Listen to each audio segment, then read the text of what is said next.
নমস্কার, আমি সুবীর। আপনারা দেখছেন তার লাইফস্টাইল।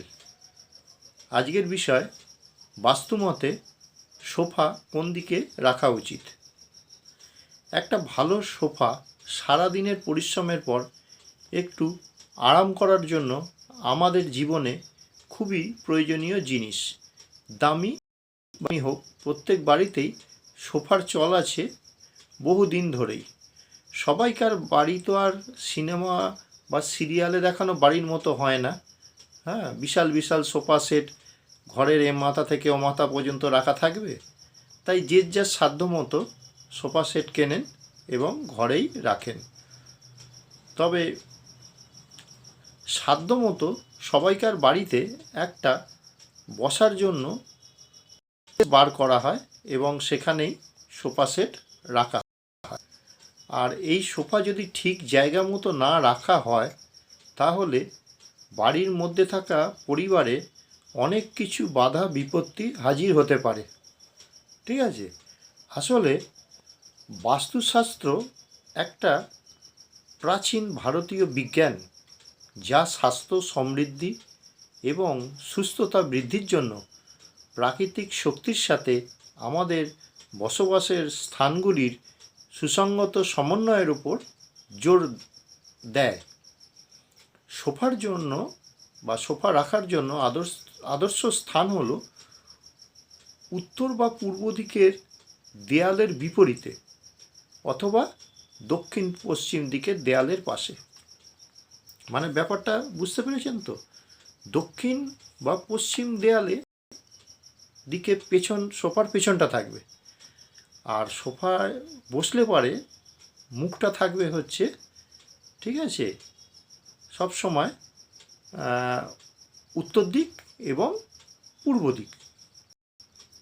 সোফার মুখ উত্তরে থাকলে সম্পদ ও সমৃদ্ধি ধীরে ধীরে বাড়তে থাকে, আর সোফার মুখ পূর্ব দিকে থাকলে সম্প্রীতি এবং পারিবারিক যে বন্ধন সেটা বৃদ্ধি পায়।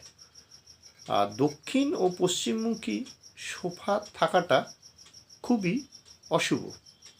ঠিক আছে, তো যার জন্য হচ্ছে কি, যে ধরুন ঘরে তো সবাই আনলেন সোফা, এনে ঘরে ঢুকিয়ে দিলেন, বললেন যে এইখানটা ফাঁকা আছে, এইখানটা রাখা থাক, এটা বলে থাকেন। ঠিক আছে, কিন্তু সব সময় খেয়াল রাখবেন, যে যেমন দেখবেন একটা ডাইনিং টেবিলের আমি একটা ভিডিও করেছিলাম, ঠিক আছে, যে দক্ষিণ দিকে মুখ করে খেতে নেই, এইটা বলেছিলাম আর কি। ঠিক আছে, তা বলুন, সংস্কার বা কুসংস্কার যাই বলুন না কেন, দক্ষিণ দিকে পিছন করে সোফায় বসতে হবে, মুখ থাকবে হচ্ছে উত্তর দিকে।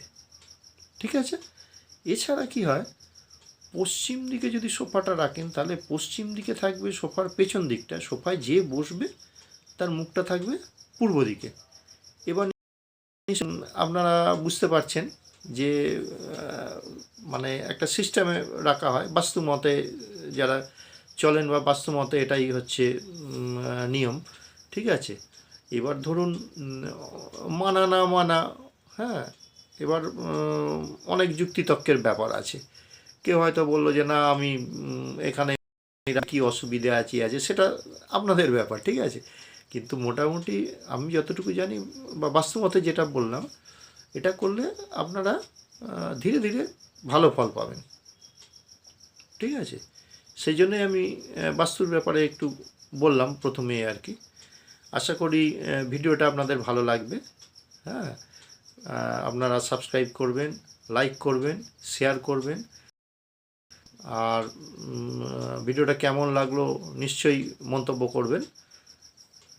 আপনারা ভালো থাকবেন, আপনারা সুস্থ থাকবেন। আজকের মতো ভিডিওটা এখানেই শেষ করছি। নমস্কার।